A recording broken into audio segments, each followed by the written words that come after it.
fascinated me about that story was here was a man that ultimately had everything.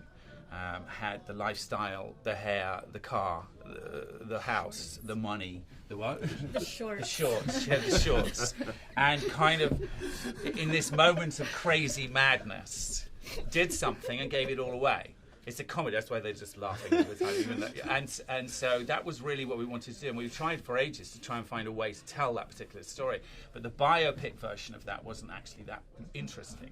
And then we found out, the writer and I, that there was this character called Jim Hoffman, played by Jason, who's an absolute scumbag lowlife.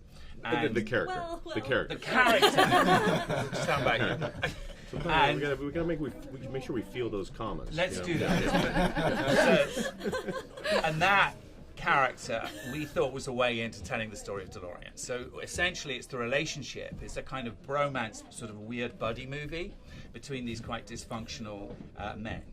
And how they both ultimately betray each other and then don't. Yeah, I play John DeLorean. He's designed and built the GTO, the Firebird, and the period of his life that we're looking at is when he's designing and trying to manufacture the DeLorean. We could do no research because our characters have been in the witness protection program, so. And they've done a very good job. Good tan. Yeah, the government's done a fantastic Oh job. yeah, we did lay out a lot. There was a lot of tanning.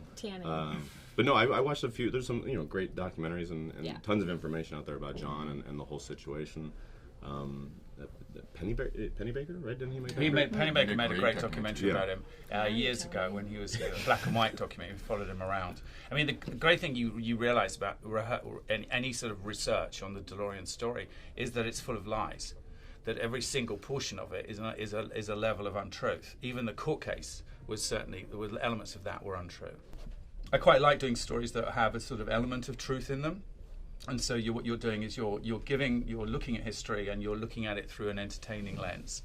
But what you're doing is you're also very conscious that you're making a piece of entertainment, that you're actually going to take an audience through a journey with a character.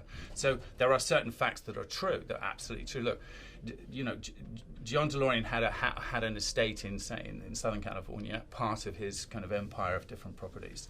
And it's absolutely a fact that in that estate lived Jason's character, Jim Hoffman, and their kids played together. And if that hadn't happened, if that relationship hadn't occurred, then he would not have been involved in an entrapment scandal organised by the FBI. So, there are certain things that are absolute fact. Did John go into that hotel room? Was the cocaine presented by the FBI? Yes. Did he get busted by the courts? Yes. Did he go on a trial for a year? Yes. All of those things are true. One of the nice things is and I thought what was really clever about Colin Bateman's script was that we were going in through this side door entrance of through Jim Hoffman, this unreliable narrator, as the archetype is often referred to. So you don't know what the truth is and what isn't. Are we looking at John DeLorean through his eyes? Are we did I have a mustache in real life? Probably not, maybe, because it was the 70s and 80s. But but that really helps you,